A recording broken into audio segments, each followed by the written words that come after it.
Good heavens, steel your souls and prepare your hearts, for what you are about to hear this very day will chill the blood in your veins and, in the same breath, melt the very core of your being. Imagine this, if you will, a man of immense power, a millionaire who possesses everything the world can offer, or so he foolishly believes.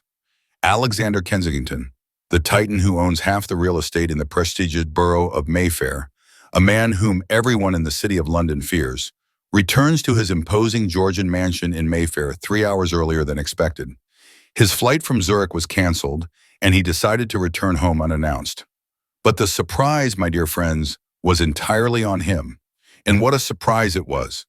What he found upon crossing that solid, black lacquered oak door was neither his fiancée waiting for him with open arms, nor the orderly, sterile silence of a house worthy of Tatler magazine. No, what he found was something that made him stagger, something that stole the air from his lungs and left him rooted to the spot, unable to move a muscle. But before I tell you what Alexander saw that almost stopped his heart, I want to ask you something quickly. If you have ever felt that pounds sterling cannot buy happiness, or if you believe that true love is hidden in the humblest of places, subscribe to the channel right now. Come on, strike that red button and activate the bell, because this tale of injustice, betrayal, and redemption is just beginning. And I need you to tell me in the comments what city in England or the world you are watching from today. I want to read them all. Ready? Now, hold on tight. Alexander stepped out of his armored car, an immaculate black Bentley. The chauffeur, a loyal man named Peters, tried to carry the briefcase to him. But with that brusque, dismissive gesture that had stuck with him since he became a widower 2 years ago, he signaled for her to leave. He was tired, exhausted to his very bones. Being the king of business in England is tiring, especially when you arrive at a house that feels more like a cold museum in the British Museum than a home. He walked towards the main entrance, the rain drizzling softly against the pavement. The house was immense, a masterpiece of Victorian architecture, with high ceilings, white marble floors, and gigantic sash windows that looked out onto the gray London sky. Everything screamed money, old money, but nothing whispered welcome. Alexander inserted the electronic key, listened to the security VIP announcement, and pushed the heavy door open. Silence. That damned heavy silence that always greeted him. His fiancée, Victoria, was probably at the private club or the spa in Knightsbridge, spending the money he earned, and his children, his twins George and Arthur, just 3 years old, were probably locked in their nursery with their tablet or taking their enforced nap so as not to disturb the pristine order of the house. That was the routine, that was their gray English life. Alexander dropped the heavy leather briefcase at the entrance on the checkered marble floor. The sound of the leather hitting the floor echoed through the hollow hall. He loosened his silk tie, feeling that he could finally breathe, but then he heard it. It wasn't the usual silence. It came from the end of the long corridor where the industrial kitchen was, a room they almost never used because they always ordered food from expensive Michelin-starred restaurants in the city. It was a strange noise, like banging, metal hitting metal. Alexander frowned, his brow furrowing. His heart began to beat a little faster. A burglar. Someone had broken in while security was away during the shift change. He walked slowly and stealthily, his bespoke Oxford shoes making no noise on the shiny floor. As he approached the kitchen, the noise changed. It wasn't just clattering anymore. It was laughter. High-pitched, clear, contagious laughter. The laughter of children. Alexander stopped dead in his tracks. It had been months, maybe years, since he had heard George and Arthur laugh like that. Normally, when he arrived, the children were quiet, shy, almost afraid of breaking a vase or staining a rug. But those laughs sounded like pure life. And then he heard a woman's voice. It wasn't Victoria's shrill, demanding, received pronunciation. It was a soft, sweet, yet firm voice, a voice that hummed something cheerful, perhaps an old folk song. Right then, my favorite chefs put some muscle into that dough so the flour flies, the voice said. Alexander felt a mixture of confusion and curiosity. He pressed himself against the wall just before the kitchen door frame. The smell hit him first. It didn't smell like antiseptic cleaning products or expensive sandalwood air freshener. It smelled of vanilla, It smelled of melted butter. It smelled of home. With his heart in his throat, Alexander slowly peeked his head out. And what he saw, friends, what he saw was a scene he never, not in a million years, expected to see in his perfect, cold mansion. The kitchen, that immaculate kitchen of black granite and stainless steel, was a battlefield, but a beautiful battlefield. There was flour everywhere, dusting the floor like snow, coating the chairs, covering the central island. There were eggshells scattered on the table, an overturned but empty milk carton, and in the middle of that glorious disaster were his sons George and Arthur.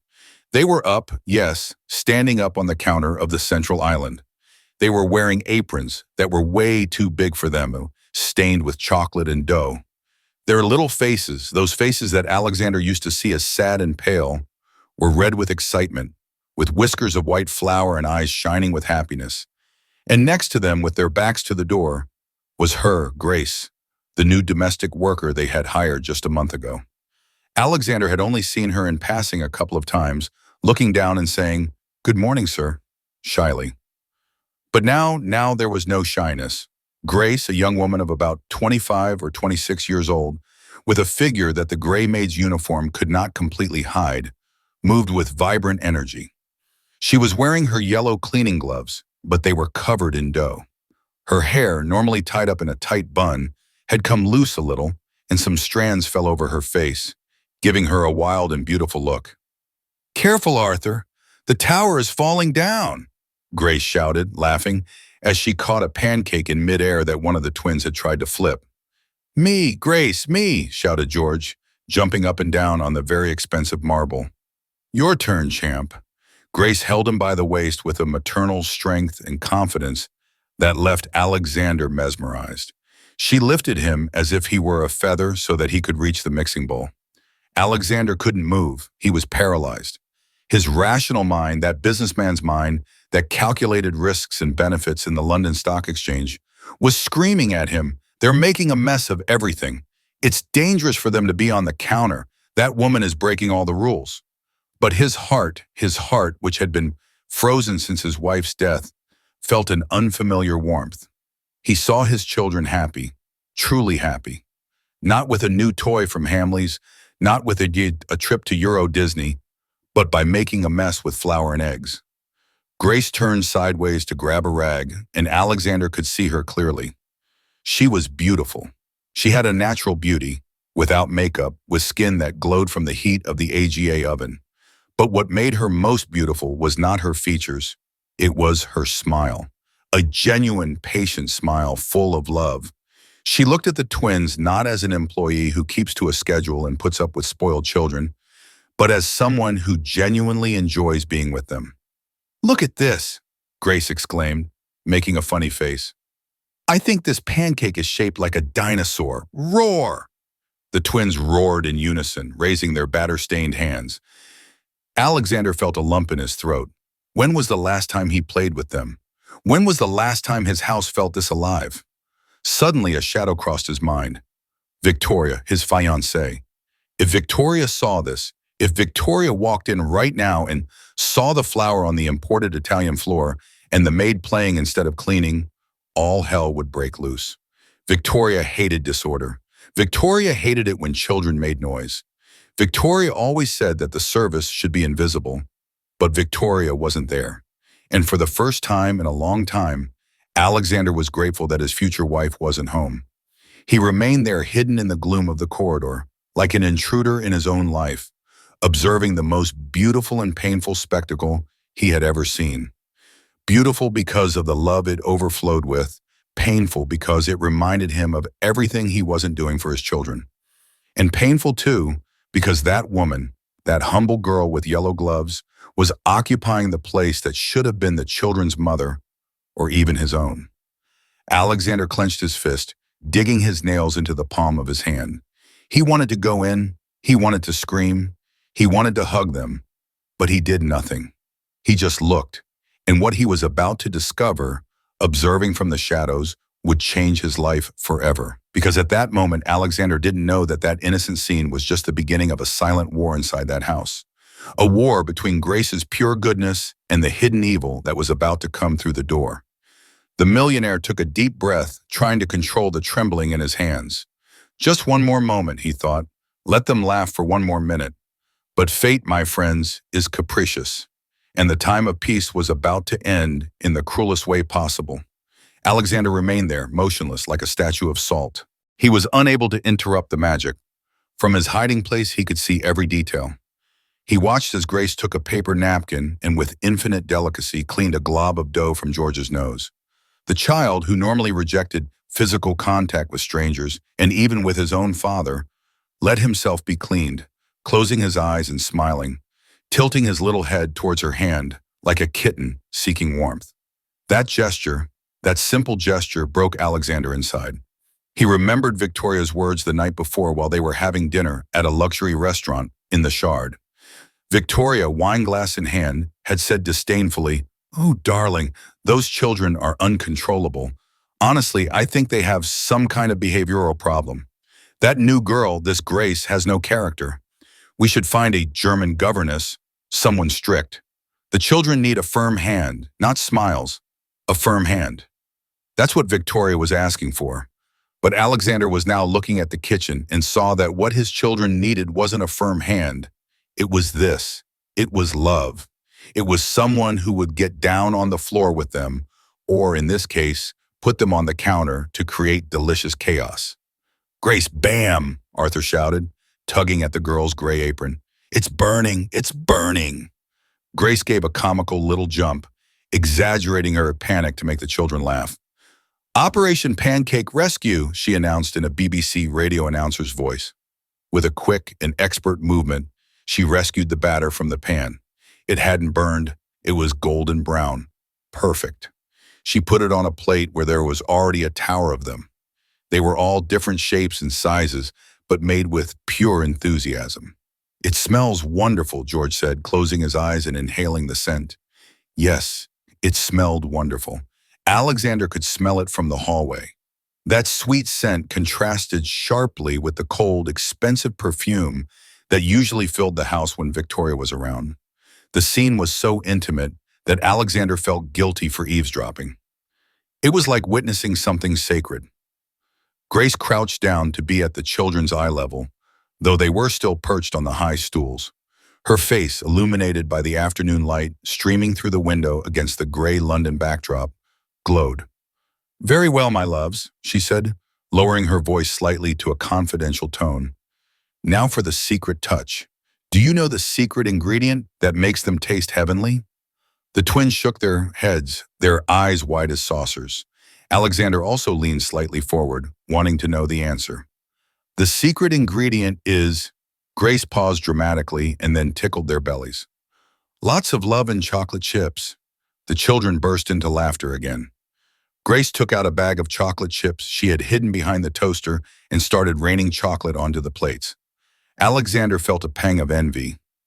Yes, envy. Envy of that connection. Envy that an employee earning minimum wage knew how to make his children happy better than him, who had millions in the bank. He realized how lonely he was, how empty his life was between meetings, trips, and a fiancée who, to be honest, loved his credit card more than his children. And then it happened. Alexander, lost in thought and with watery eyes, took a step back to withdraw unseen, wanting to go to his office to process all this before officially arriving. But fate dealt him a bad hand. His heel bumped against a decorative ceramic vase that was on a small table in the hallway. The vase did not break, but it wobbled, making a dry scraping noise against the table. Kratom. The sound was like a gunshot amid the laughter. Time stood still in the kitchen. The laughter stopped abruptly. Grace turned sharply towards the door, her eyes wide with fear. Her smile vanished in a fraction of a second, replaced by an expression of pure terror. She knew the masters weren't supposed to arrive for another 3 hours. She knew the kitchen was a mess. She knew the children were in a forbidden place. "Sir," she exclaimed in a trembling voice, bringing her hands, still in her yellow gloves full of flour, to her mouth. The twins, seeing Grace's frightened face and the imposing figure of their father in the doorway, reacted instinctively, but they didn't run towards him. They did something that shattered Alexander's heart into 1,000 pieces. They ran to hide behind Grace's legs. George grabbed onto the employee's right thigh and Arthur onto her left, barely peeking out with his fearful little eyes. They were seeking protection. Protection against him, against their own father. The silence in the kitchen was now heavy, suffocating. All that could be heard was the hum of the refrigerator and the gentle patter of rain against the window pane. Grace was pale. She was thinking about her job. She was thinking about her sick mother, whom she supported with that salary. She thought they were going to fire her right there for having a dirty kitchen and putting the children in danger. "Mr. Kensington, sir, I can explain it," Grace stammered, lowering her head in a gesture of submission that pained Alexander to see. "You arrived early. Sorry, they just wanted to apologize for the mess. I'll clean it right now. In a second, everything is spotless." "Please, no." She frantically began searching for a rag, her hands trembling so much that she dropped it on the floor. She bent down to pick it up, almost on the verge of tears. Alexander looked at her. He looked at the mess. He looked at the flour on the floor. He looked at his children clinging to the gray fabric of her maid's uniform, as if it were a life preserver in the middle of the North Sea. On any other day, Alexander the businessman, the strict Alexander, would have shouted, would have asked what that chaos meant, would have demanded order, but not today. Today, the image of interrupted happiness weighed more than cleanliness. Alexander slowly entered the kitchen. His footsteps echoed. Grace closed her eyes, waiting for the scream. The children pressed themselves closer to her. Alexander reached the central island and extended his hand. Grace flinched, thinking he was going to point at something dirty, but Alexander didn't do that. He brought his index finger to the countertop, ran it over a small pile of spilled flour, and then looked at his white finger. He looked up and met Grace's gaze. She was afraid, but she held his gaze with impressive dignity. "Grace," said Alexander in his deep voice. "Yes, sir, I'm very sorry," she whispered. Alexander then looked at his children, who were watching him with suspicion. And for the first time in years, Alexander smiled. Not a business smile, a slow but real smile. "Are the pancakes good?" he asked gently. The question hung in the air unexpectedly. Grace blinked, confused. The boys loosened their grip on Grace's leg a little, surprised. "Dad?" Arthur asked hesitantly. "They smell really good," Alexander continued, ignoring the monumental mess around him. "They have chocolate chips, right, George?" The braver of the two took a small step forward, still close to Grace's protection. "Yes, they're dinosaur ones. Grace taught us. Dinosaur." Alexander bent down, not caring that his 3,000-pound suit was touching the floor, which might have traces of flour on it. "That sounds amazing. Do you think Dad can try one?" The atmosphere changed instantly. The tension broke like a soap bubble. Grace released the air she had been holding in her lungs. They weren't going to fire her. The ogre wasn't screaming. "Yes!" shouted the twins. And this time, instead of hiding, they ran to the plate to offer one to their father. Alexander accepted the misshapen pancake and bit into a piece. It was a little raw in the center and too sweet, but it tasted like blessed glory. It tasted like family. He looked at Grace over the children's heads. "Thank you," he said, moving his lips without making a sound. Grace blushed violently and nodded, lowering her gaze with a shy smile. Alexander felt a warmth in his chest. He was about to say something else, about to ask if he could help, even though he didn't even know how to boil water, when the sharp, shrill sound of the front doorbell cut through the moment like a knife. Ding-dong, ding-dong, ding-dong. It was an insistent, impatient, annoying doorbell. Alexander's smile faded. Grace stiffened again. The children stopped laughing. Alexander looked at his watch. It couldn't be. It was too early for any visitors, unless... Alexander opened the door. "I know you're there. I saw the chauffeur's car." A muffled voice was heard from the entrance. Alexander's blood froze. It was Victoria. She had arrived early too. And if he had reacted with understanding, he knew with absolute certainty that Victoria would not. The witch, as the employees called her behind her back, was about to enter that sanctuary of flour and laughter. And Alexander knew at that moment that the piece was over. "Oh no," Grace whispered, looking at her stained uniform in the upside-down kitchen. "Clean the kids up quickly," Alexander ordered, not maliciously, but urgently, like an accomplice. "I'll stop her," but it was too late. Stiletto heels clattered furiously against the marble hallway floor, approaching the kitchen like an approaching storm. The villain had arrived, and the contrast between Grace's warmth and the coldness about to enter was going to be devastating. You feel it. You feel that pressure in your chest because I feel it. It's the exact moment when happiness, that fragile, newly discovered happiness, is about to shatter into 1,000 pieces. The sound of the doorbell wasn't just an announcement of arrival. It was a death sentence. Alexander, our millionaire who had just awakened to life thanks to some simple pancakes and a maid with a heart of gold, now faced a reality he had ignored for years. But what was going to happen in the next few minutes inside that kitchen would define everyone's fate. If you've ever had to hide your happiness because some bitter person came along and ruined it, like the video right now, because you're going to understand perfectly what Grace is feeling at this moment. The doorbell stopped ringing, but its echo continued to bounce off the marble walls of the mansion. In the kitchen, the warm, vanilla-scented air suddenly turned cold. Grace reacted as if she had woken from a beautiful dream, only to fall into a nightmare.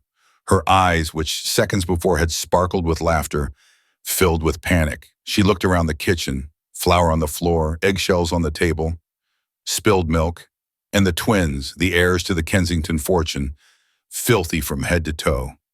"Oh my God, Miss Victoria," Grace exclaimed, her voice choked with emotion. "Sir, please leave. If she sees you here, if she sees this, she'll kick me out. She'll kick me out, and I have nowhere to go." The desperation in Grace's voice wasn't for herself. Alexander, a man who knows how to read people in business, noticed it instantly. She wasn't looking at her own stained uniform with concern for her clothes. She was looking at the children. She was afraid they would be scolded. George and Arthur, sensing the change in atmosphere, lowered their heads. The joy vanished. "Grace, are we not playing anymore?" Arthur asked in a whisper. Alexander felt a pang of rage against himself for having allowed his house to become a place where the arrival of his fiancée caused terror instead of joy. "No one's going to rush you, Grace," Alexander said with a firmness that surprised even himself. Calm, but Grace was already on the move. She frantically pulled off her yellow gloves and grabbed a damp cloth. "Kids, come quick. Your faces," she whispered, trying to wipe the dough off George's cheek. Her hands were trembling so much she could barely aim. Alexander saw the trembling in the hands of this hard-working woman. He saw how her breathing was ragged, and without thinking twice, he did something that broke down any barrier of social class or hierarchy that might have existed between them. The millionaire approached, took the cloth from Grace's trembling hands, and their fingers brushed against each other. It was a brief contact, barely a second, but it was electric. Her skin was warm from work, his cold from the car's air conditioning. Grace froze, looking into his eyes, surprised by the humility of the gesture. "Leave it to me," Alexander said gently. "You clear the dishes, I'll clean the kids." Can you imagine that? The great Alexander Kensington, wiping chocolate-covered cheeks, knelt before his children. "Okay, champions, secret cleaning operation." He winked at them. The children, who were scared, smiled shyly at seeing their dad act like an accomplice and not a judge. While Alexander cleaned his children's faces with clumsy but loving delicacy, he heard the unmistakable sound of the front door opening. The security code had been entered. Click, beep, beep. Then the sound everyone dreaded. The rhythmic, loud, and authoritative tap, tap, tap of red-soled heels striking the marble floor of the foyer. Footsteps that didn't ask permission. Footsteps that demanded attention. "Alexander," Victoria's voice echoed from the entrance, shrill and laden with that false sweetness that hypocritical people use. "I saw your briefcase in the entrance. What a miracle, darling. I arrived early at the spa because the masseuse was useless and hurt my back." The footsteps were getting closer. Tap, tap, tap. Getting louder. Grace was pale, collecting the eggshells at an inhuman speed, throwing them in the trash. Alexander got up with the children already half cleaned and stood in front of them, and Grace like a human shield. "We're in the kitchen, Victoria," Alexander replied. His voice sounded dry, different. It no longer had the warmth it had a minute ago. He had put his armor back on. There was a pause in the steps. "In the kitchen?" Victoria's voice asked, now closer with a tone of disbelief and disgust. What are you doing in the kitchen, Alexander? That place smells like grease. The comment hung in the air before she appeared. It smells like grease. To Alexander, it smelled like home. To Victoria, it smelled like something inferior. Grace smoothed down her uniform, lowered her head, and clasped her hands in front of her apron, adopting the posture of an invisible servant. That transformation hurt Alexander more than any insult. Seeing a woman full of light voluntarily extinguish herself, so as not to offend someone else, was an injustice that burned his blood. Everything will be all right, Alexander whispered to Grace without looking at her, just as Victoria's shadow fell across the doorway. George and Arthur grabbed onto the legs of their father's trousers. This time they weren't just looking for Grace. They felt that their dad was also protecting them. And that, my friends, was a monumental step forward. But the real test had just come through the door. Victoria's figure appeared. She looked impeccable, wearing a cream-colored designer dress, a designer handbag hanging from her forearm, perfectly styled blonde hair, and sunglasses which she removed with a theatrical gesture upon entering. She was a beautiful woman on the outside, there is no doubt about that, but her face contorted into a grimace of absolute horror. Her eyes barely scanned the room. She didn't look Alexander in the eyes. She didn't look at the children with love. Her eyes went straight to the stain of flour on the floor, then to the dirty pan, and finally pierced Grace like daggers. The silence that followed was dense, heavy, like the air before a thunderstorm. Alexander held his breath. Grace closed her eyes, awaiting the impact, and Victoria inhaled deeply, filling her lungs not with air, but with poison. And here is the moment we all feared, but knew was coming. Look closely at this scene because it represents the eternal struggle between appearance and essence. On one hand, Victoria, rich, perfumed, perfect, but empty. On the other hand, Grace, disheveled, covered in flour, humble, but full of love. And in the middle of it all, a man who is about to decide which side his heart is on. What would you do if you saw someone humiliating the person who takes care of your children? Write it down for me right now, because what Victoria is about to say is unforgivable. Victoria dropped her designer handbag onto a clean chair with a dismissive gesture, as if everything around her were contaminated. But what on earth is this? Victoria hissed. His voice wasn't a scream yet. It was something worse, a whisper filled with disgust. Alexander, can you tell me what's going on here? It looks like a pigsty. Alexander took a step forward, calm but firm. They were cooking, Victoria. The children were hungry. She interrupted him, letting out a nervous and mocking laugh. Please, Alexander, look at them. They're disgusting. Look at the floor. It's Italian marble, for God's sake. Victoria walked toward the center of the kitchen, dodging the flour stains as if they were acid. She stopped in front of Grace, who kept her head down. The height difference accentuated by Victoria's heels made Grace look small and defenseless. You, Victoria shouted, pointing at her with a perfectly manicured finger. You're incompetent. I pay you to keep the house spotless, not to destroy it. Who gave you permission to make this mess? Hey, answer me when I'm talking to you. Grace looked up, her eyes brimming with tears, but respectful nonetheless. Miss Victoria, the children wanted to learn how to make pancakes. I just wanted them to have some fun. I'm cleaning up now, I swear. I wanted them to have fun. Victoria let out a cruel laugh. You're not here to be their friend. You're here to serve, to clean. Look at you, you're an embarrassment with all that flour on you. You look like some random woman you picked up off the street. Enough. Enough. Alexander's voice echoed through the kitchen, rattling the windows. The shout was so loud that Victoria jumped back in surprise. The twins shuddered but didn't cry.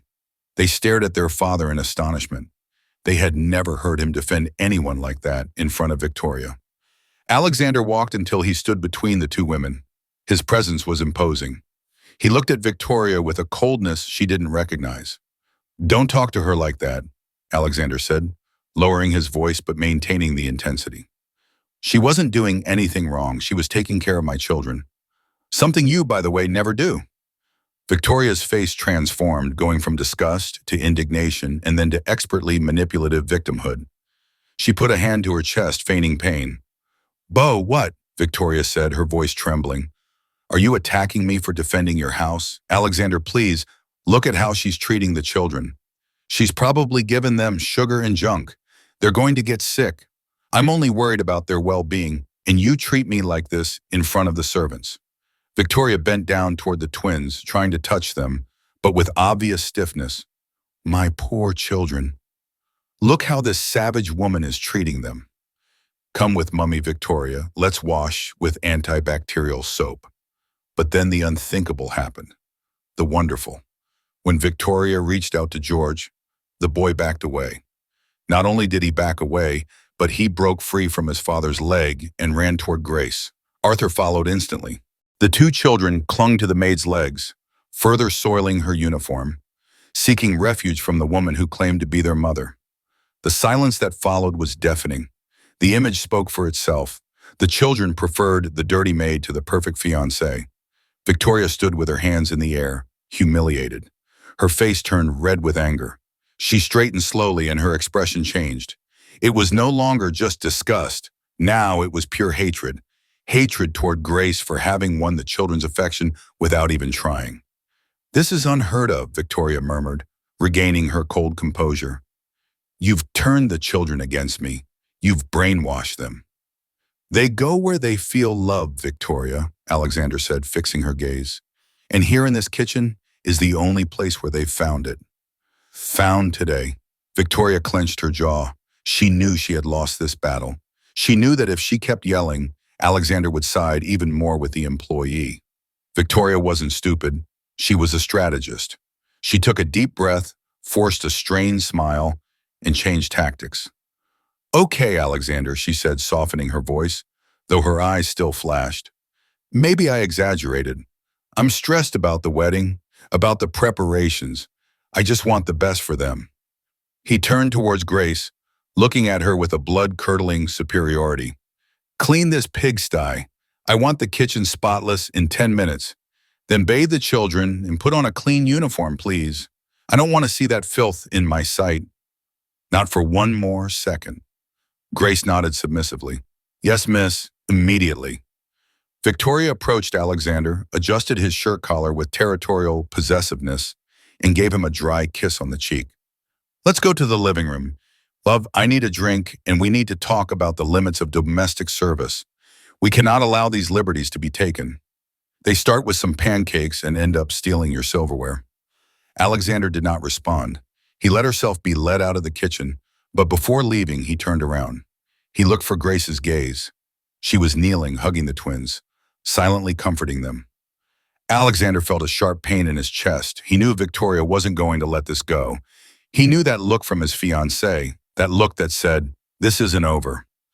As they walked towards the living room, Victoria continued talking about flowers and banquets, but Alexander was no longer listening to her. His mind was in the kitchen, and he was right to be worried, because while Alexander was pouring himself a single malt scotch to get over the bad experience, in Victoria's twisted mind, a plan was already brewing. She wasn't going to fire Grace over some simple pancakes. That would be too obvious, and Alexander would defend her. No, he needed something bigger, something unforgivable, something that would destroy Alexander's confidence forever. Victoria glanced sideways towards Alexander's office, where he used to leave his collectible watches on the desk. A malevolent, almost imperceptible smile curved her red-painted lips. "You'll see, you little goody two-shoes," Victoria thought as she took a sip of her champagne. "Nobody humiliates me in my own house. You're going to leave here, but you're going to leave like a thief. Friends, get ready, because if you think the humiliation in the kitchen was bad, you have no idea of the deadly trap this woman is about to set.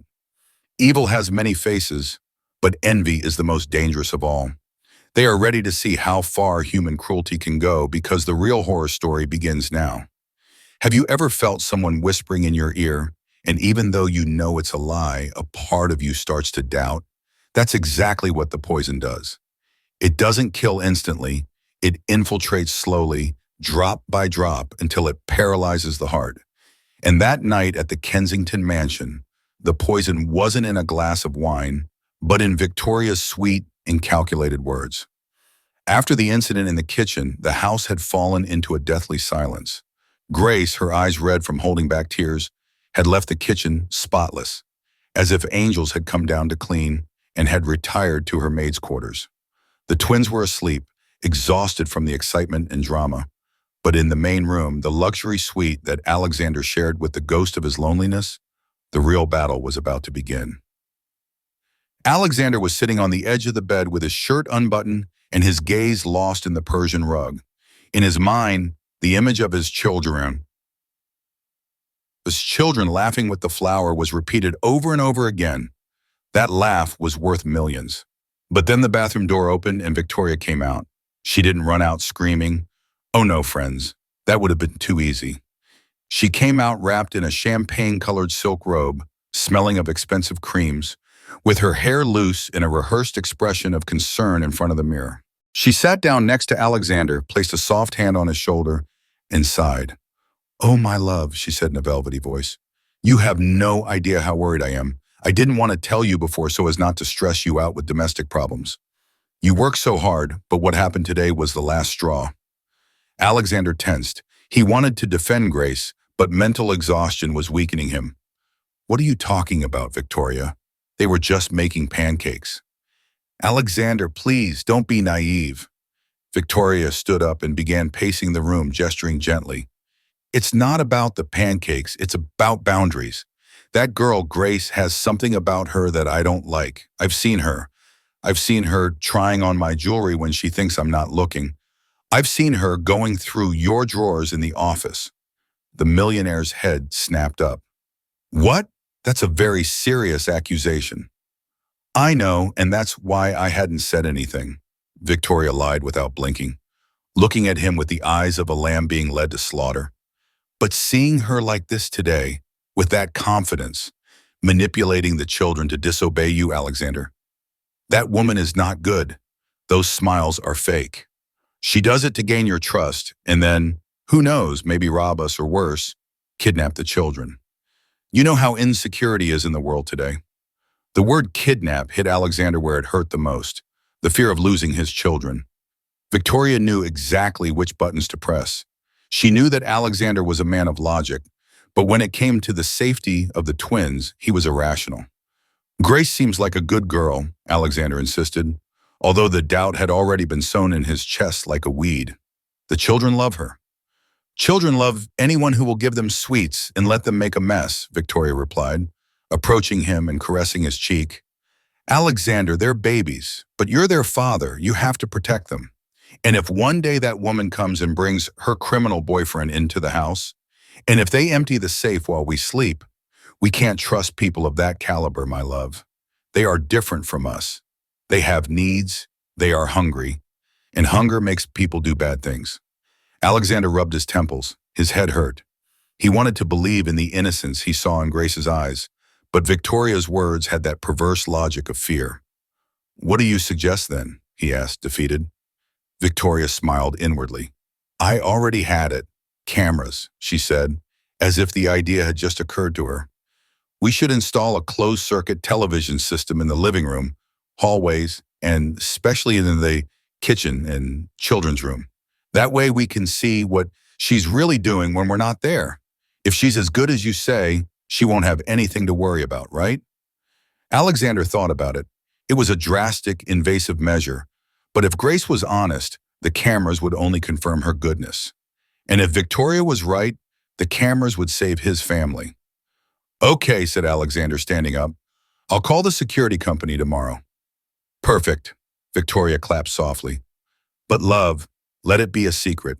Let's not tell her, because if she knows she's being recorded, she'll behave herself. We need to see her true colors." "Okay," Alexander declared in a grave voice. "Hidden cameras. Nobody will know anything. Not even you will know where the lenses are. I will make sure it is an invisible system." Victoria felt a slight chill when she heard that about "not even you," but she quickly dismissed it. She was the lady of the house. She had nothing to fear, or so she thought. She approached Alexander and hugged him, resting her head on his chest. "We do it for the children, my love." "Only for them," whispered the viper. Alexander mechanically returned the hug, looking out the window towards the dark garden.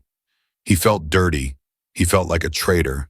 But the seed of distrust had already taken root. Tomorrow his house would become like Big Brother.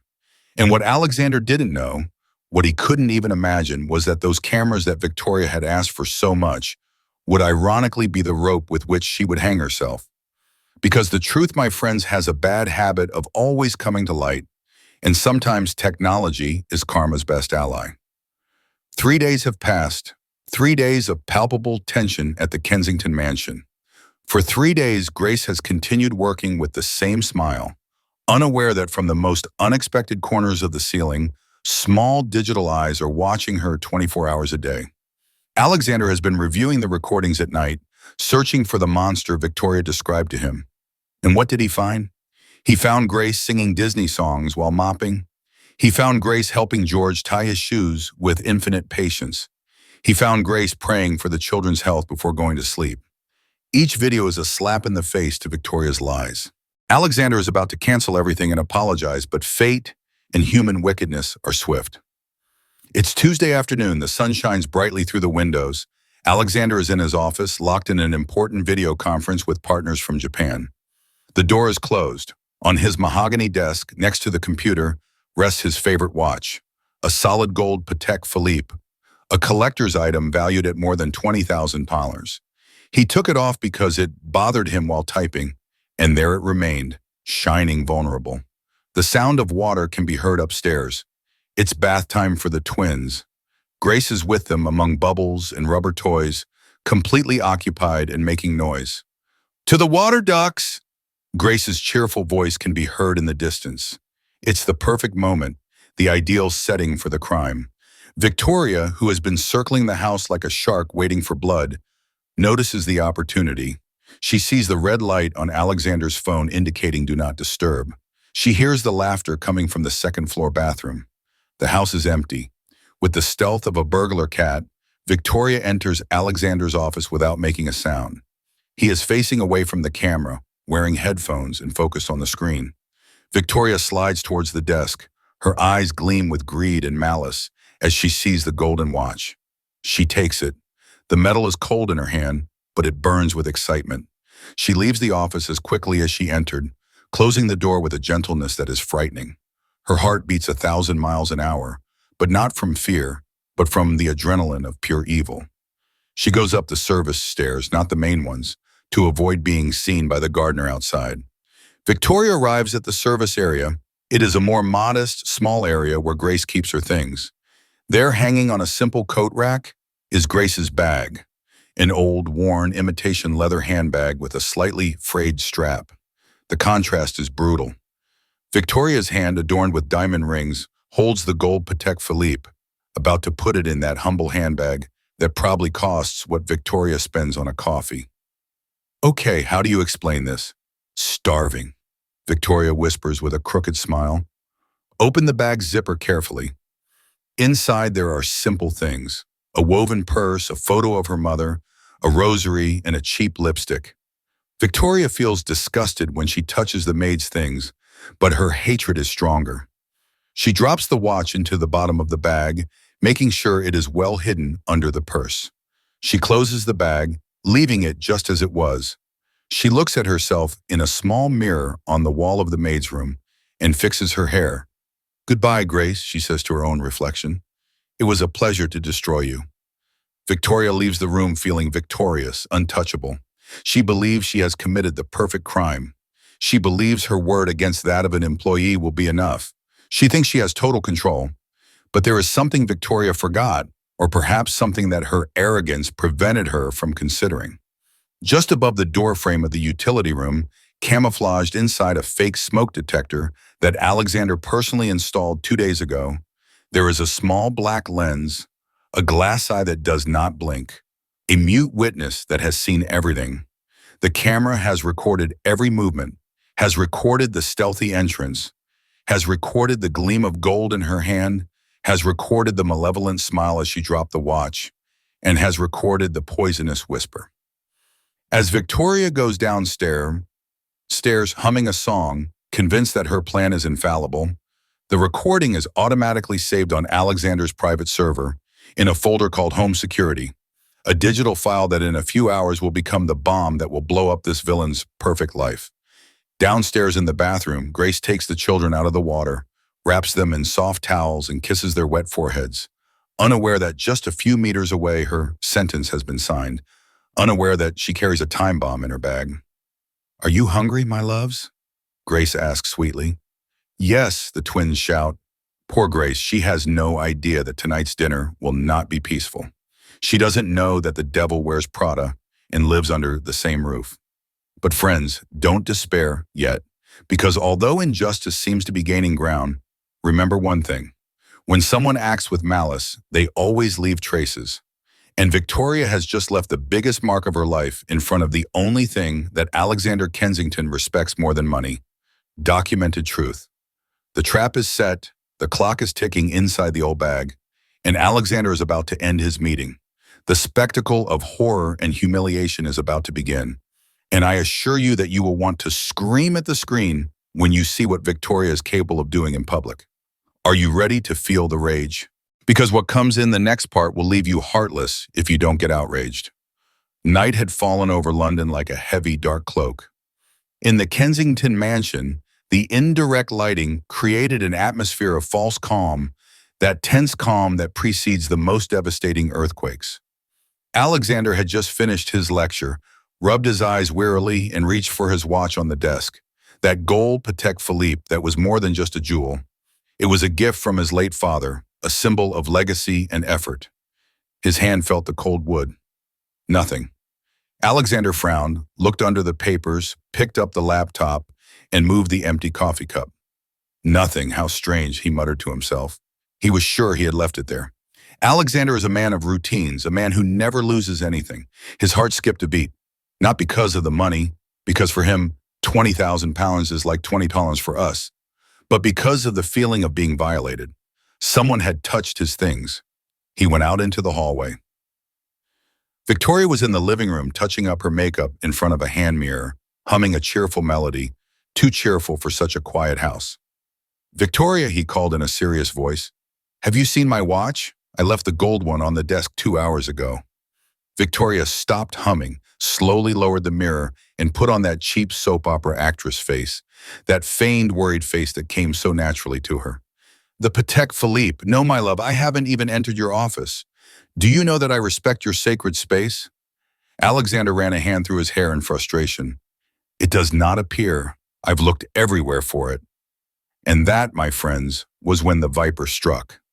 Victoria slowly got up, walked towards him, and put a hand on his chest, looking at him with those eyes that seemed like pools of sincerity, but that hid alligators at the bottom. "Alexander," she said in a whisper full of intention, "I don't want to be the one who says, 'I told you so,' but who else has been in this plant today?" Alexander was frozen. "Grace," he said. The name tasted bitter in her mouth, but she was with the children. "Are you sure?" Victoria insisted, planting the seed of doubt. "I saw her hanging around the hallway while you were on your call. She said she was going to dust, but I saw she was very nervous. And Alexander, that watch shines brightly. Temptation is the devil, my life, and people in need, well, sometimes they can't resist." "I don't want to accuse without proof, Victoria," Alexander replied, although his voice no longer had the same firmness. Victoria's logic, however cruel it was, made sense in her world of mistrust. "Then let's look for the evidence," she said sharply.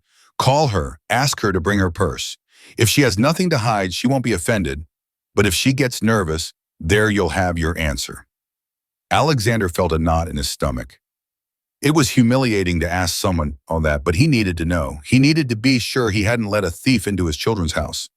"Grace!" Alexander shouted. His voice echoed off the walls. A few seconds later, Grace appeared coming down the service stairs. Her uniform was no longer dirty with flour. She wore a clean, immaculate one and looked tired but serene. "Yes, sir," she asked sweetly.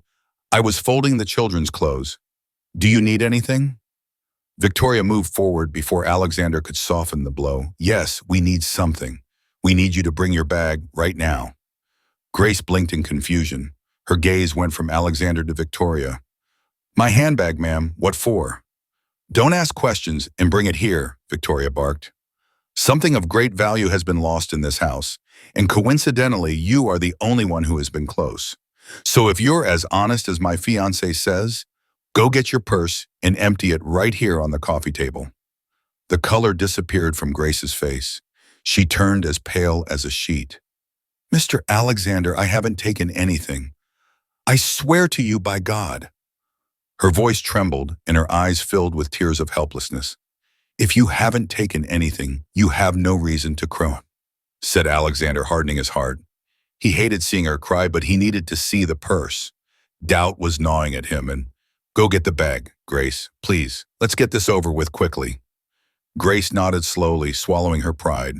She turned around and went up the stairs with heavy steps, as if she carried the weight of the world on her back. As she went upstairs, Victoria approached Alexander and whispered, "Look closely at her hands when she comes down. Notice how she's trembling. It's guilt, Alexander, it's guilt." Minutes later, Grace returned. She carried her worn imitation leather handbag clutched to her chest, as if she wanted to protect what little privacy she had left. The twins, awakened by Victoria's screams, appeared at the stair railing, rubbing their eyes, watching the scene with fear. "Here it is," Grace said, placing the bag on the living room glass table. The silence was absolute. The hum of the air conditioner could be heard. "Open it!" Victoria ordered, crossing her arms with a barely concealed triumphant smile. Grace, her hands trembling violently, opened the zipper. She started taking her things out. An old comb, a packet of tissues, a hand-woven purse, a crumpled photo of her mother. Each object was a testament to her simple and honest life. "There's nothing more," Grace said, looking at Alexander hopefully. "Empty it all," Victoria shouted, losing her patience. She lunged at the table, grabbed the bag by the base, and violently shook it downwards. And then came the sound that broke the hearts of everyone present. Clank! Something heavy, metallic, and golden fell onto the glass tabletop, spinning a couple of times before stopping. The gleam of the gold was unmistakable under the lamplight. It was the Patek Philippe. Time stood still. Grace stared at the clock with her mouth open, unable to breathe. Her eyes widened. She didn't understand how that had gotten there. Alexander felt the ground opening up beneath his feet. The disappointment was a physical blow to the chest. He closed his eyes for a second, wishing it was a hallucination, but when he opened them, the clock was still there, accusing, shining, lying. "I knew it!" Victoria shrieked, pointing at Grace as if she were a demon. "Damn thief, you little good-for-nothing. There's Alexander. There's your good girl. She was robbing us right under our noses." Grace stepped back, shaking her head frantically. "No, no, sir. I didn't put that there. I swear, someone put it there." "Never." "Be quiet." Alexander's voice was like thunder, but it wasn't a cry of anger. It was a cry of pain. He felt betrayed. He felt stupid for having believed in her. Grace fell to her knees on the ground, crying uncontrollably, clasping her hands in supplication. "Sir, please think. Why would I want that? I just want to work. Don't do this to me." A sob was heard from the stairs. It was George and Arthur. Seeing their beloved Grace on her knees and crying, the children began to cry too, clumsily going down the steps to go with her. "Grace, Grace," the children shouted. But Victoria stood in their way, coldly blocking the children's path. "Don't go near that criminal," she yelled at the children, frightening them even more. The scene was Dantean, the innocent accused, the villain triumphant, the children crying, and the powerful man defeated by a lie. If you feel your blood boiling right now, if you want to jump into the story and shake Alexander to his core, write justice in the comments. Because what comes next is the darkest moment before dawn. The mansion's living room had become a courtroom without a judge, where the verdict had already been passed before the defense had even been heard. Grace was still on the floor, curled up in a ball, crying not from fear of prison, but from the stain on her honor. For a humble woman, her honesty is her only asset, and it was being snatched away before her very eyes. Victoria, exultant, circled Grace like a vulture stalking its dying prey. "Call the police, Alexander," Victoria demanded, pulling out her own cell phone. "Have them take her away. In handcuffs, let her rot in jail for abusing our trust. It's the least she deserves. Look how she cries, crocodile tears." Alexander looked at the clock on the table and then at Grace. His mind was in chaos. The evidence was irrefutable. The watch was in her bag. There was no other logical explanation. But his instinct, that visceral instinct that rarely failed him, screamed at him that something was wrong. Grace's desperation seemed so real, and Victoria's attitude had a gleam of pleasure in her eyes that disgusted Alexander. "Dad, no!" shouted George, managing to dodge Victoria and running towards Grace. Arthur followed him. The two little ones threw themselves to the ground and hugged the employee, clinging to her neck, crying their eyes out. "Don't go, Grace! Don't go!" The twins sobbed, soaking Grace's uniform with their tears. Grace, in the midst of her own misfortune, instinctively wrapped her arms around the children, protecting them, kissing their heads. There, my loves, there, don't cry," she whispered, trying to comfort them, even though she herself was falling apart. Alexander saw that. He saw how, even accused of theft and threatened with jail, Grace's priority remained her children. A selfish thief wouldn't do that. A cold-blooded criminal wouldn't comfort her victim's children. "Get them away from her," Victoria shrieked. "She could hurt them. She's desperate. Stop it, Victoria." Alexander raised his hand to silence her. Her voice was hoarse, broken. He looked Grace in the eyes. She met his gaze with red, swollen eyes, but with a dignity that pierced the millionaire's soul. "Sir," Grace said, her voice choked with emotion, "call the police if you want. Search me completely. Search my room. I am not a thief. I love these children as if they were my own. I would never do this to them." Alexander felt his heart break. He made a decision that Victoria wasn't going to like. "There will be no police," said Alexander quietly. "What?" Victoria jumped as if someone had stepped on her tail. "You're crazy? She stole a watch worth £20,000 from you. You have to report her." "I said no." Alexander took the watch from the table and put it in his pocket without looking at it. "I'm not going to subject my children to watching the police take their nanny away in handcuffs. They have suffered enough today." He crouched down and gently stood up to Grace's twins. The children resisted by kicking and screaming, but Alexander, gently but firmly, handed them over to Victoria, who received them with disgust, keeping them away from her silk dress. Alexander helped Grace to get up. He didn't touch her with contempt, but with a strange, sad coldness. "Grace, I can't have you in my house after this. The watch was in your bag. Trust has been broken." "But sir," she tried to protest. "Please." He interrupted her by raising a hand. "Go pack your things and leave right now. I'll pay you for the whole month, but I want you to leave tonight."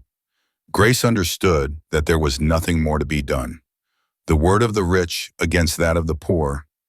The evidence planted against the invisible truth. She nodded in defeat, wiping her tears with the back of her hand. "Okay, sir, I'm leaving," she said with dignity. "But I want you to know one thing. God sees everything, and one day you will know the truth. I just hope it's not too late for these children." Grace looked at the twins one last time. "George and Arthur, eat all your vegetables like this, and don't forget to brush your teeth. I love you all very much."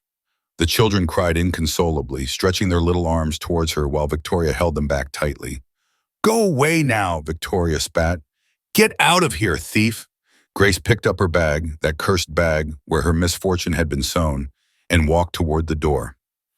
Each step echoed in the silence of the house like a hammer blow to Alexander's conscience. When the front door closed behind her, a deathly silence filled the mansion. It no longer felt like a home. It felt like a marble tomb.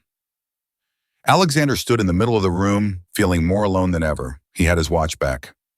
Yes, he had his perfect fiancée by his side, but he felt like he had just lost something infinitely more valuable than gold.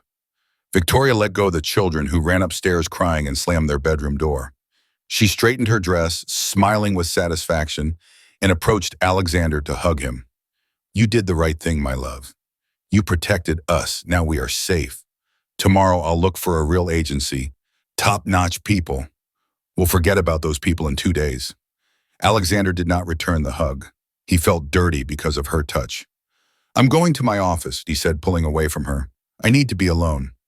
"Sure, love, rest. It was a tough day," Victoria said dismissively, already planning how to redecorate the maid's quarters to turn it into her shoe dressing room. Alexander walked to his office and locked the door. He slumped into his leather chair, took his watch out of his pocket, and threw it down on the desk with contempt. He hated that watch. He poured himself a glass of whiskey. His hands were trembling. Why, he wondered. Why would she do that? She seemed so honest. He took a long drink, feeling the burn of the alcohol in his throat, and then his gaze fell on his computer screen. The screensaver was active. He moved the mouse to wake the computer. There on his PC desktop was a blinking notification from the new security system. New files detected. Camera 04, service, hallway. Alexander stared at the notification. He had completely forgotten about the hidden cameras amidst all the drama. His heart began to beat strongly, a heavy, painful heartbeat. And if the doubt, that little spark that Victoria couldn't completely extinguish, ignited again. Alexander reached his hand toward the mouse. He was afraid of confirming that Grace was a thief and losing faith in humanity, but he was also afraid of discovering something worse. "Let's see the truth," whispered Alexander in the solitude of his office. He double-clicked on the file. The video player opened. The date and time indicated 5:45 p.m. that same afternoon. What appeared on the screen made Alexander drop the glass of whiskey. The glass shattered on the floor, spilling the amber liquid and ice everywhere. But Alexander didn't even flinch. His eyes were glued to the monitor, wide open, filled with a blood-curdling horror. There it was, the truth in high definition. He saw Victoria enter. He saw the malevolent smile. He saw the watch in her hand. He saw her put it in Grace's bag. Alexander felt like he couldn't breathe. It wasn't just disappointment, it was nausea. He was sleeping with the enemy. He had thrown an innocent girl out into the street at night, humiliated, while the real culprit hugged him and said, "My love." Alexander got up from the chair trembling with pure fury, a volcanic ancestral fury. The Viper had made a fatal mistake. She had left a digital footprint. And now Alexander Kensington didn't want peace, he wanted revenge. And revenge, my friends, is a dish best served cold and on a giant screen. Are you ready to see the villain fall? Because the next part won't be an engagement dinner, it will be a public execution. Have you ever heard the saying, "You don't know what you've got till it's gone"? Well, in the Kensington mansion, that phrase became a curse. From one day to the next, only 48 hours have passed since Grace was unfairly expelled with tears in her eyes and a false accusation on her back, just 2 days. But if you were to enter that house today, you would think that 10 years of abandonment had passed. The shine faded, the joy vanished, and what remains, my friends, what remains is hell on earth. If you have children, be prepared, because seeing a child suffer from the absence of someone who loves them is a pain that no one should ever have to endure. Like this post if you believe children have a sixth sense for detecting bad people. The morning of the third day dawned gray in London, as if the sky itself were in mourning for the injustice committed. In the kitchen, where there had once been laughter, the smell of vanilla and dinosaur-shaped pancakes, chaos and the smell of burning now reigned. Victoria stood in front of the stove wearing a silk robe stained with coffee and her hair disheveled.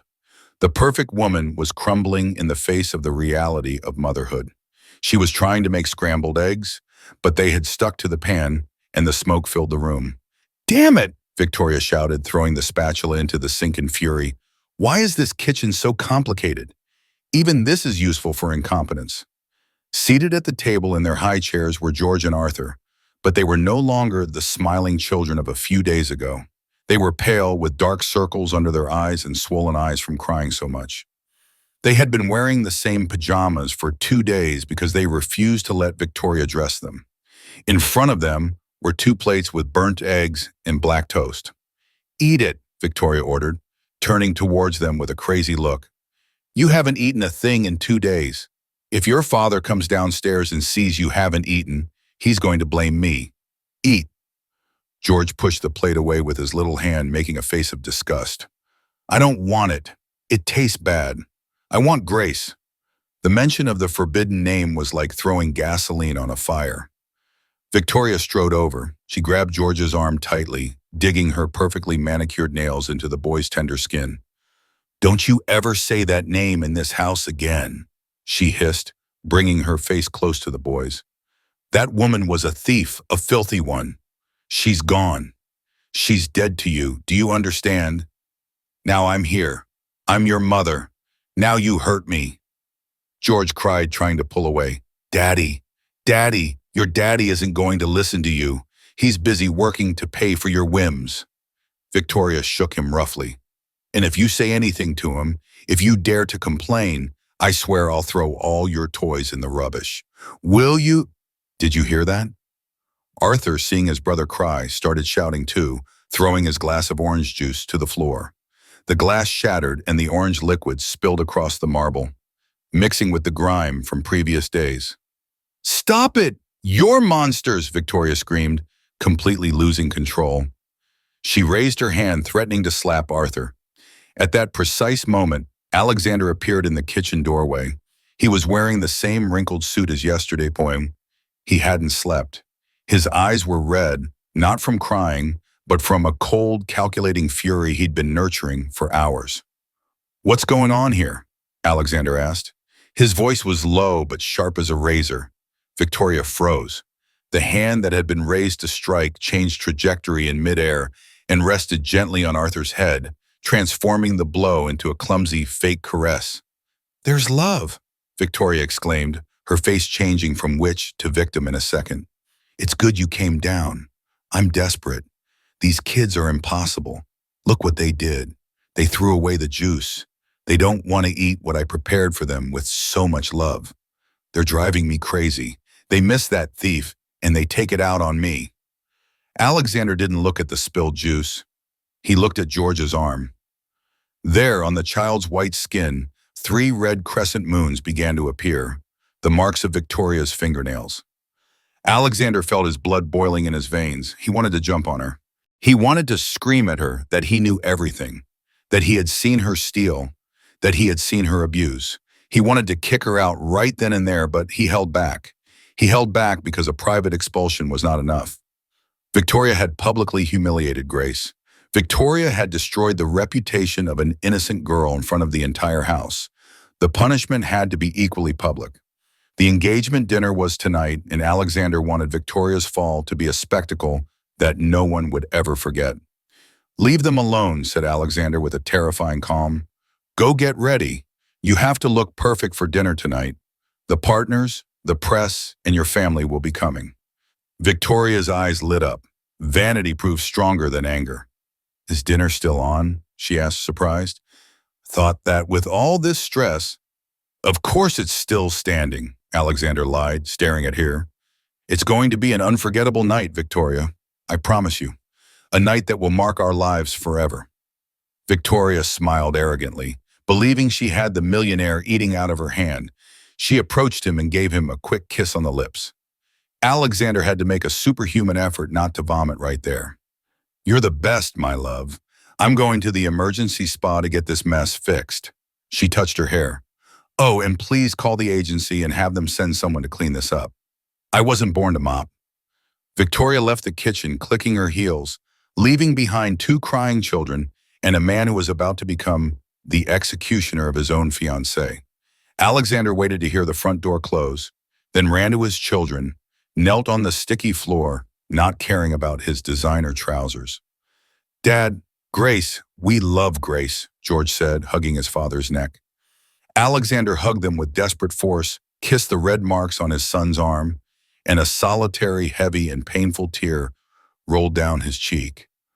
I know, champions, I know, Alexander whispered, his voice breaking. Forgive me for being so blind. But I promise you something. Today, everything will change. Grace will return and the witch will be gone forever. The children looked at him, not fully understanding, but feeling reassured by their father's promise. Alexander got up. There were no more doubts. There was no more mercy. He picked up his phone and dialed a number he didn't usually dial. Peters said when his trusted chauffeur answered, I need you to do something very important. It's not a company assignment. It's personal, a matter of life or death. I need you to go to the East End. I need you to find Grace. And Peters, don't take no for an answer. Bring her to the mansion before 8 p.m. He hung up. He looked at the mess in the kitchen one last time. Enjoy your spa, Victoria, he thought. because it's going to be the last luxury you indulge in at my expense." Alexander locked himself in his office. He told the staff not to disturb him under any circumstances. The house was silent again, but now it was the silence of strategy, not of loneliness. On his desk, 3 monitors glowed in the dim light. Alexander sat down in his leather chair, which creaked under the weight of his tension. He had to prepare everything. There could be no mistakes. If he was going to destroy Victoria in front of London's high society, he needed the evidence to be compelling, brutal, and undeniable. He opened the security files folder.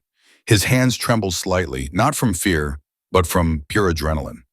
"Let's see who you really are, Victoria de la Garza," he murmured. First, he opened the video of the crime. He watched it for the 10th time. There it was, 5:45 p.m., Victoria entering, the covetous look, the theft, the placement of the watch in the bag, the evil smile. As he left, Alexander felt a pang of disgust. How could he kiss those lips? How could he even think about marrying that woman? It was a snake with silken skin. He cut the clip and saved it in a folder called Final Evidence. But he didn't stop there. He knew the theft was enough for the police, but to socially cancel her, for everyone to see her rotten soul, he needed more. He needed to show the contrast. He began reviewing the recordings from the previous days, hours and hours of video, and what he found shattered his soul. Video 1, Tuesday 10 a.m., living room. Victoria was sitting on the sofa checking her Instagram. George approached with a drawing. "Look, Mummy Victoria, I drew you," the boy said excitedly. Victoria didn't even look up from her phone. I said to him, "Get that off my face, George. You're blocking my light. And don't call me Mummy, call me Victoria." The boy left with his head down, tearing the drawing in his hands. Alexander slammed his fist on the table. "Damn it," he growled. He kept searching. He wanted to see Grace. He needed to see her to remember why he was doing this. Video 2, Monday 4 p.m. Game room. Grace was sitting on the floor surrounded by building blocks. "We are going to build the tallest castle in the world," she said enthusiastically. "Yes," the twins shouted. Suddenly, a tower fell on Arthur and he hit his finger. He started to cry. Grace's reaction was immediate. She wasn't bothered by the noise. She picked him up, kissed his finger, said, Heel, little frog's tail," and began tickling him until his crying turned into laughter. Alexander watched as Grace hugged him with such genuine love that it transcended the screen. He watched as she tenderly wiped away his tears. He saw peace in his son Arthur's eyes. He felt his own tears begin to fall. He realized he had been an idiot, a blind man obsessed with work and status, while the real wealth was right there on the floor of his house, dressed in a gray uniform. He had dismissed an angel to keep a demon. He continued editing, cutting the scene of the torn drawing, cutting the scene of the pinching in the kitchen that had occurred that same morning. Yes, the cameras had captured everything, even the moment he entered. And then he selected Grace's best moments, teaching them to pray, singing them to sleep, making them the famous pancakes. He made a montage, a 5-minute video. The title of the file, The Truth. He loaded it onto an encrypted USB drive, stood up, and walked to the window. The sun was setting. The guests would start arriving in 2 hours. The city's elite, Victoria's parents, who were as arrogant as she was, and her investment partners. Everything was ready. The projector in the main room was connected to the central system. All he had to do was plug in the USB and press play. His phone vibrated. It was Peters, the chauffeur. "Sir, I found her." Peter's voice sounded agitated. "But she doesn't want to come. She's very hurt." "Sir, she says she never wants to set foot in that house again, where they treated her like a criminal. She's crying. Her mother is very scared." Alexander closed his eyes. He deserved it. He deserved their contempt. "Pass it on, Peters. Turn on the speakerphone," Alexander ordered. There was a silence, and then Grace's ragged breathing could be heard. "Mr. Kensington, sir, please leave us alone. You already kicked me out. You already humiliated me. I don't have the watch, I swear." Hearing her broken voice was like being shot. "Grace, listen to me," said Alexander with a gentleness that Peters had never heard from his boss. "I'm not calling you to accuse you. I'm calling you to ask for your forgiveness. I know it wasn't you." There was an astonished silence on the other end of the line. "What? What?" she stuttered. "I know everything, Grace. I saw the cameras. I know who it was. I know you were the victim of a disgusting trap, and I know my children haven't stopped crying since you left." A sob was heard from Grace on the other end. "Grace, I need you to come." Alexander continued urgently, "Not to work, but to see how justice could be done.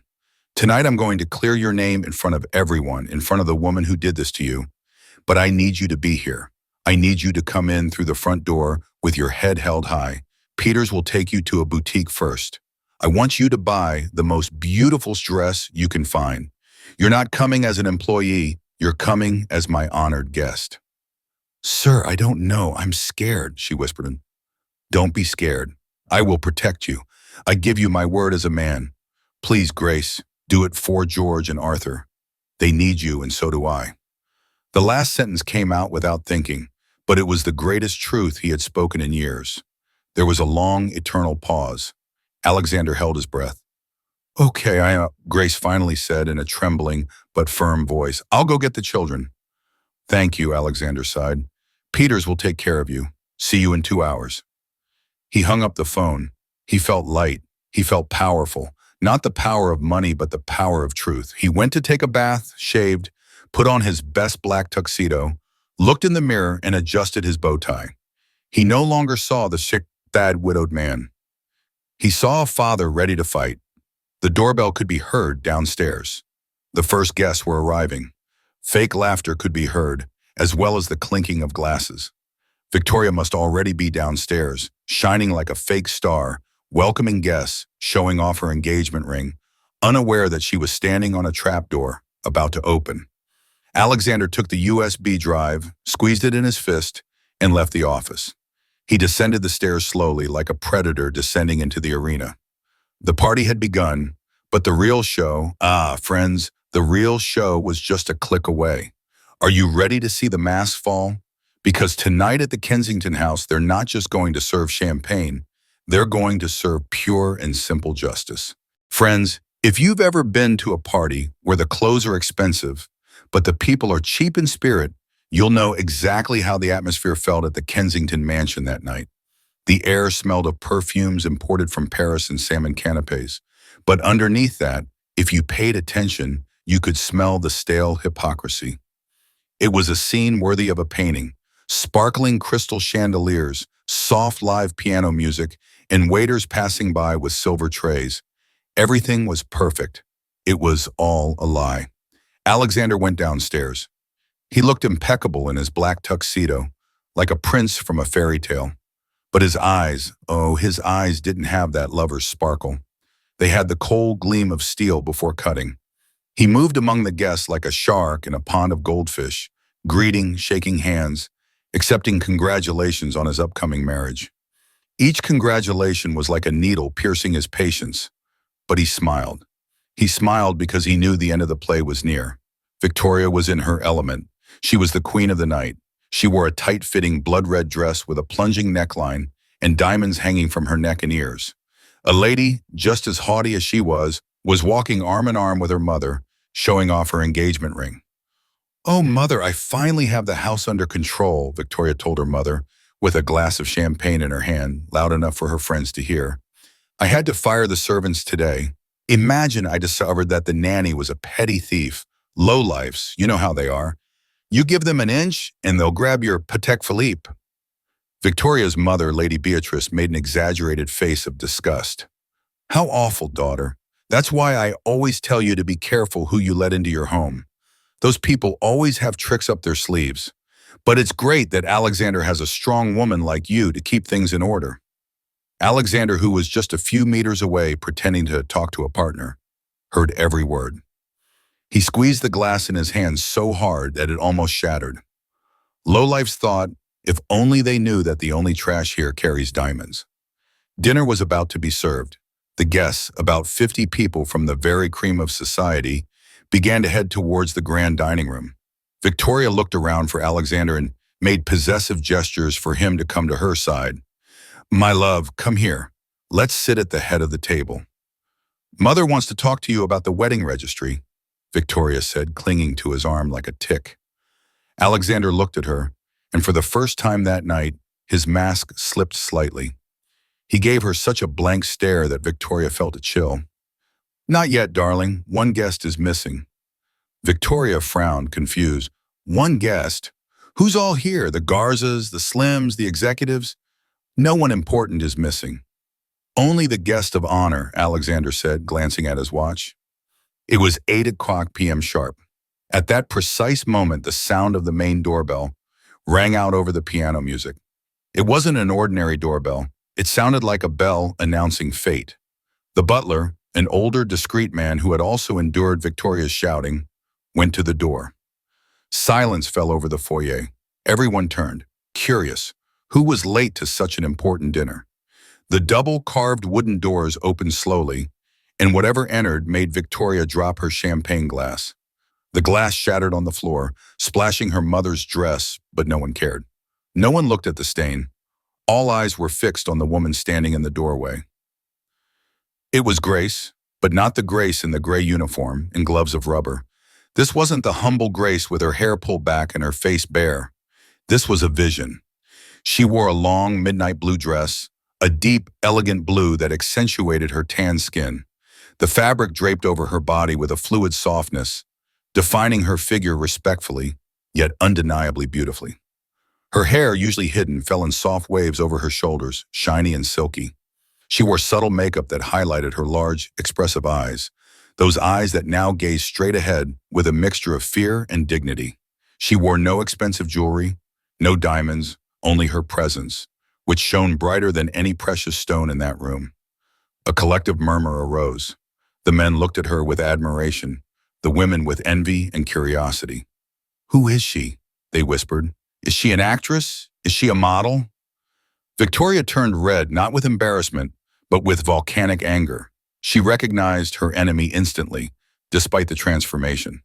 "What is she doing here?" Victoria shouted, breaking protocol in the elegance of the moment. Her shrill voice echoed in the silence. "Security! Security! Get this intruder out. She's the thief. She's back to steal."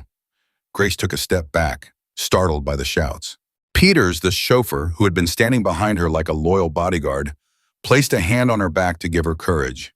Victoria lunged forward like a wild animal, forgetting her role as a society lady.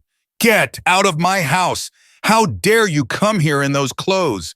You stole them too, didn't you?" she yelled in Grace's face, pointing at the door with a trembling finger. "Butler, call the police. This woman is a criminal." The guests were in shock. They had never seen sweet Victoria lose her temper like that. Lady Beatrice tried to calm her daughter, but Victoria was beside herself. "No one is going to call the police." Alexander's voice cut through the air like a whip. He walked from the center of the room to the entrance with firm, determined steps. He walked past Victoria, ignoring her as if she were an annoying piece of furniture, and stopped in front of Grace. He looked into her eyes. Grace was trembling slightly. "Forgive me, sir, I shouldn't have come." "She hates me," Grace whispered, about to turn away. Alexander took her hand, not roughly, but with a gentleness that left everyone speechless. He lifted the maid's hand and kissed it softly. "Welcome, Grace. You look beautiful." The audience gasped. Victoria stood with her mouth agape, unable to process what she was seeing. Her fiancé, the untouchable millionaire, kissing the hand of the woman she had humiliated hours before. "Alexander!" Victoria shrieked, tears of rage welling in her eyes. "What are you doing? That woman stole from me. She's a maid. Have you gone mad? You're humiliating me in front of my parents." Alexander turned slowly to Victoria. His face was stony. "She is my honored guest, Victoria, and she will be sitting at my table. And if anyone has a problem with that..." Alexander scanned the room, daring anyone to say anything. "The door is wide enough for her to just walk out." Victoria felt like the world was spinning. She was cornered. If she made a bigger scene, she would look like a hysterical lunatic in front of society. If she stayed silent, she would accept the humiliation. Her mother, Lady Beatrice, whispered in her ear, "Calm down, Victoria. Don't make a scene. Alexander must have a reason. Maybe he wants to bose her or something. Keep your composure, for God's sake." Victoria took a deep breath, swallowing her poison. She looked at Grace with a death threat in her eyes. Are you going to regret crossing that threshold, she thought. But aloud, she only said with a tense, fake smile, well, if my fiancé insists on doing charity work and inviting the needy to our table, I suppose we can add an extra chair. Alexander didn't respond to the provocation. He offered his arm to Grace. May I? He said. Grace, still dazed, nodded and took his arm. They walked together to the main dining room, crossing the sea of people that parted before them like the waters of the Red Sea. Alexander seated her in the chair to his right, the place of honor, displacing Victoria's mother to third place. Dinner began, but no one ate a bite. The tension was so thick you could chew on it. Victoria thrust her silverware into her plate furiously, glaring at Grace. Grace stared at her plate, not daring to look up. And Alexander waited. He waited for the perfect moment, because revenge is a dish best served cold, and tonight's dessert was going to be explosive. The waiters cleared the main course plates. Hardly anyone had eaten. The air was thick with static electricity. Victoria had tried a couple of times to humiliate Grace with subtle comments about the silverware.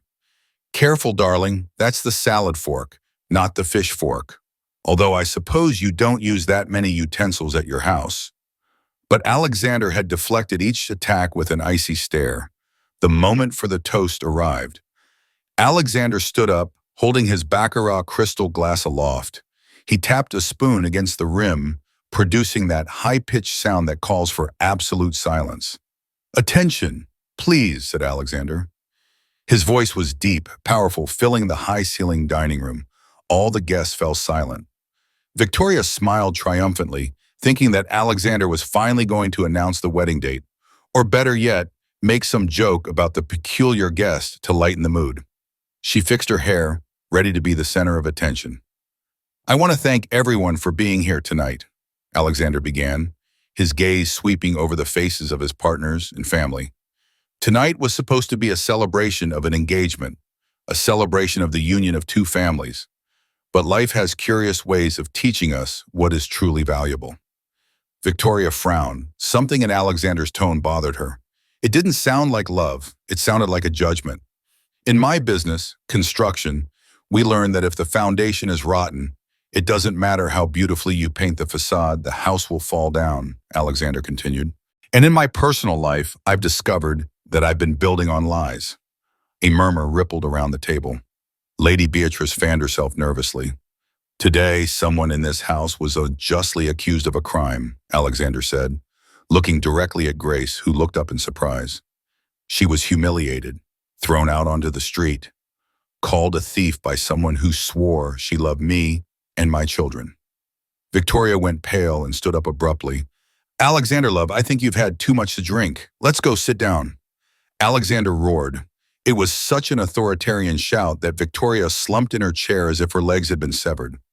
Nobody moves, Alexander ordered, because before I get on with my life, I need to clean house, and I need all of you to witness the truth.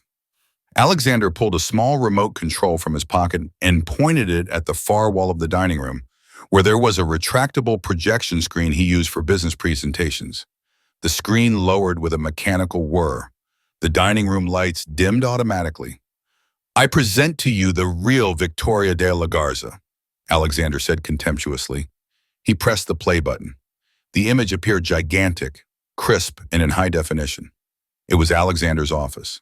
The date and time in the upper right corner read 5:45 p.m. that same day. Victoria was seen walking in. Her furtive glance was seen. She was seen taking the gold Patek Philippe from the desk. There was a collective gasp in the room. My God, exclaimed a woman. Alexander's associates exchanged shocked glances, but the video continued. Victoria was seen walking toward the maid's quarters. She was seen opening Grace's humble handbag. The wicked smile was visible, that perverse, satisfied smile as she dropped the watch inside and hid it. It's a lie, Victoria shouted, jumping to her feet and throwing her chair over. It's a setup. It's artificial intelligence. Alexander did that so he wouldn't have to marry me. It's fake. But no one was listening. The video changed. Now it showed the kitchen. Victoria was seen viciously pinching George's arm because the boy had asked her for water. The audio was crystal clear. Shut up, you insufferable brat, I hate you. The horror in the room was palpable. Abusing a child is the unforgivable sin. Lady Beatrice, Victoria's mother, covered her mouth with her hands, seeing her daughter's true nature on the giant screen. Victoria, what did you do? The video changed one last time, the horrified mother whispered. Now it showed Grace. It showed the moment when Grace was wiping away the children's tears. She showed how she taught them to cook, laughing and covered in flour. It showed pure, selfless love. The contrast was brutal. On one side, a witch dressed in silk. From the other, Angel dressed as a maid. The screen went black. The lights suddenly turned on, blinding everyone for a second. Alexander stood there looking at Victoria with a mixture of sadness and disgust. Artificial intelligence, you say? Alexander asked gently. The cameras don't lie, Victoria. You planted that clock. You made my children cry in pain. You tried to destroy the life of an honest woman out of envy.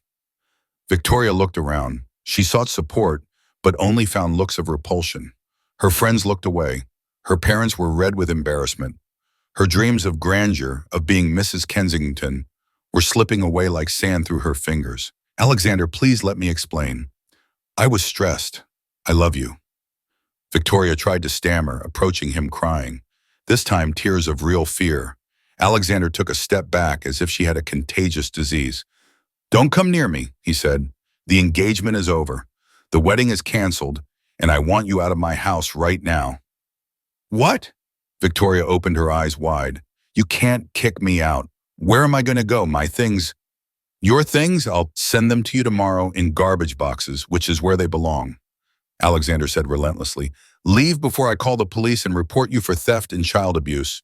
Because I have the proof, Victoria, and believe me, I won't hesitate to use it if you don't disappear from my sight in a minute. Victoria looked to her mother for help. Mum, say something to him. Lady Beatrice stood up, picked up her bag, and looked coldly at her daughter. Let's go, Victoria. You've made a fool of yourself enough for today. You have dishonored the family. It was the final blow. Even her own mother rejected her. Victoria let out a cry of frustration, a mixture of howl and hysterical crying. She looked at Grace, who was still sitting, sadly observing everything, not enjoying the pain of others in the slightest. You, Victoria shouted, pointing at Grace. It's all your fault, you damned maid. You'll pay for this. Victoria tried to lunge at Grace, but two security guards, whom Alexander had discreetly summoned, intercepted her before she could take 2 steps. They grabbed her by the arms rather roughly. Let me go, you know who I am, Victoria shouted as they dragged her toward the exit. Her heels scraped the floor, her red dress tangled around her legs. It was the image of total defeat. Victoria's screams faded away until the front door slammed shut. Boom! Silence returned to the dining room, but this time it wasn't a tense silence. It was a silence of relief, like when a storm passes and the sun comes out. Alexander sighed deeply, as if a ton of weight had been lifted from his shoulders. He turned to Grace, who was trembling slightly from the violence of the scene. He knelt beside her chair, getting down to her level, ignoring the 50 guests who were watching. Forgive me, Alexander said, taking her hands. Forgive me for having doubted. Forgive me for having allowed them to treat you like that. I was blind, but I swear to you, Grace, that as long as I live, no one will ever humiliate you again. Grace looked him in the eyes and, with that infinite kindness that characterized her, smiled through her tears. There's nothing to forgive, sir. Just thank you. Thank you for believing me. Alexander stood up and looked at his guests. Dinner is over, he announced. Please leave. I have to go see my children, and I have to talk to the woman who saved their childhood. The guests, stunned but aware that they had witnessed something historic, began to leave in silence. Alexander and Grace were left alone in the large dining room. He offered her his hand to help her up. Let's go. He asked her. Where to? She asked. Above. George and Arthur haven't fallen asleep. They're waiting for their Grace to return, and I think someone owes them some pancakes for dinner, even if it's late. Grace laughed, a genuine, crystal-clear laugh that cleared the air of the mansion. But I can't cook in this dress, sir.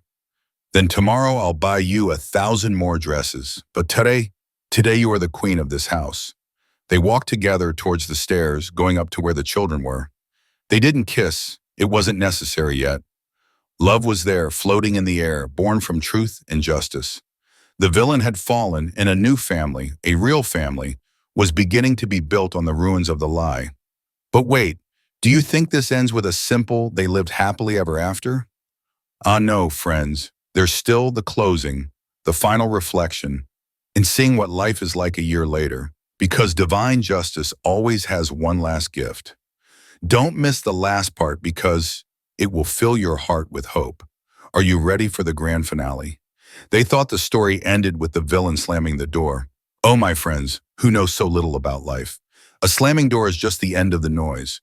But true silence, that healing silence that comes after the storm, is where happy endings are truly built. Because taking out the trash is easy. The difficult part is removing the bad smell that it left ingrained in the walls.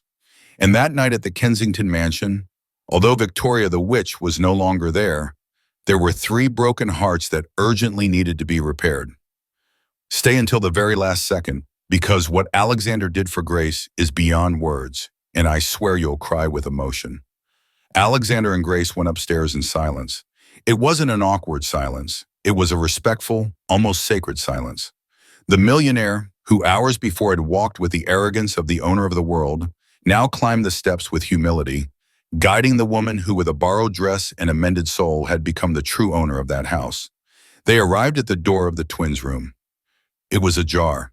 From inside, you could hear soft tones, the kind that break your heart because they sound like resignation. Dad said he was coming back, Arthur's voice whispered in the dim light. Adults lie, Arthur. Victoria said that Grace was bad. Maybe he'll never come back, George replied in a voice that was too mature and sad for a 3-year-old. Alexander stopped dead in his tracks. Those words were like a slap in the face. Adults lie. He promised right then and there that he would never lie to his children again. He looked at Grace and nodded, letting her pass. Grace gently pushed the door. Who said I wasn't coming back? She asked in that sweet voice that seemed made of honey and cotton candy. The effect was immediate. It was miraculous. The 2 little lumps that were under the sheets jumped as if they had springs.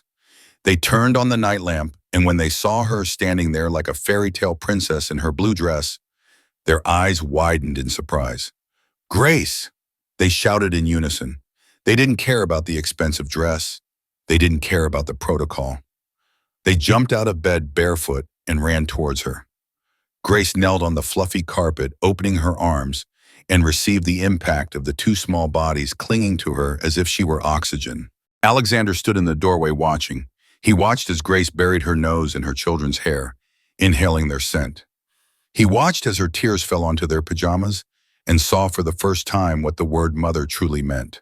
It's not the one who gives birth, friends. It's the one who gives light. And Grace was illuminating the darkness for those children. Sorry for the delay, my loves. I'm sorry, Grace sobbed. I had to go and get my princess dress. Are you a real princess? George asked, touching the shiny fabric of the dress in amazement. Grace looked up and met Alexander's gaze. He smiled, a tired but genuine smile. Yes, George, she's the queen of this house, Alexander said, entering the room and sitting on the floor next to them. Yes, the millionaire sat on the rug. And the witch? Arthur asked fearfully, looking down the hallway. Alexander patted his head. The witch is gone, champ, and I put a spell on the door so she can never come back in. From now on, only good people, people who love them, are allowed in. That night, nobody slept in their beds. Alexander ordered pillows and blankets to be brought, and the 4 of them camped on the floor of the children's room, telling stories and eating biscuits that Peters, the chauffeur, secretly brought up. It was the first night in 2 years that Alexander slept without pills. He slept, lulled by the calm breathing of his children, knowing that just a few meters away was the woman who had given them back their lives. The day after, the offer of a lifetime. The next morning, the sun shone differently. It's not cheap poetry, it's true. When the bad vibes go away, even the light comes in better. Grace had woken up early out of habit, and although Alexander had told her to rest, she was in the kitchen, but not in her uniform. She was wearing comfortable clothes that Alexander had ordered for her. She was making breakfast. The smell of freshly brewed coffee and toast filled the house. Alexander went downstairs, still in his bathrobe, and found her serving orange juice. Grace, I told you that you weren't working today, he reproached her, but with a smile. Sir, my hands just won't stay still. Besides, the children need to eat properly after those burnt eggs from, well, you know, she replied, laughing. They sat down to breakfast, didn't they? She stood and he sat, both of them at the table. Alexander looked at her seriously. Grace, we need to talk. She became nervous. The trauma of being fired was still fresh. I did something wrong? You didn't do everything right, and that's why this can't go on. Alexander pulled a leather folder from his side. I don't want you to be my housekeeper. Grace's heart stopped. He was going to fire her again. What? You're too intelligent and have too much heart to spend your life cleaning at my floors. I want something more. Alexander opened the folder. I want to hire you as the head housekeeper of the mansion. I want you to run everything. You'll hire cleaning staff, cooks, whatever you need. You're not going to wash dishes. You're going to make sure my children are okay, that the house is a home. Grace's eyes widened. Incredulous, she said, but sir, I'm not qualified for that. You have the most important doctorate, Alexander interrupted, the doctorate of human decency. But if you want an education, here's the second part of the offer. In this folder is the paid tuition for university, business administration, or education, whichever you choose. You'll study in the mornings while the children are at school. I'll pay for everything, including your salary. Well, let's say your salary will be triple what you were earning, plus full benefits and health insurance for your mother. Grace began to cry. She couldn't speak. She just nodded, covering her mouth. It was her lifelong dream, to be able to study, to be able to take care of her mother, and to stay close to the children she loved. I only ask one thing in return, Alexander said, lowering his voice and looking at her intently. Anything, sir. Anything, she said. That you teach me, that I teach them how to be a father, how to be like you. For years I believed that giving them money was giving them love. Teach me how to do it. Dinosaur pancakes. Teach me how to play. I want to make up for lost time. Grace smiled through her tears and held out her hand on the table. Deal, Mr. Kensington, but I warn you, I'm a very strict teacher when it comes to flour. A year later, a twist of fate. Time, my friends, is the fairest judge. It puts every king on his throne and every clown in his circus. 12 months have passed since that fateful night. And what has happened? Let's take a look. The Kensington mansion is no longer gray. The garden is full of toys. There's a doll, a golden retriever named Hercules, running around the lawn. Music is playing. Today is the twins' 4th birthday.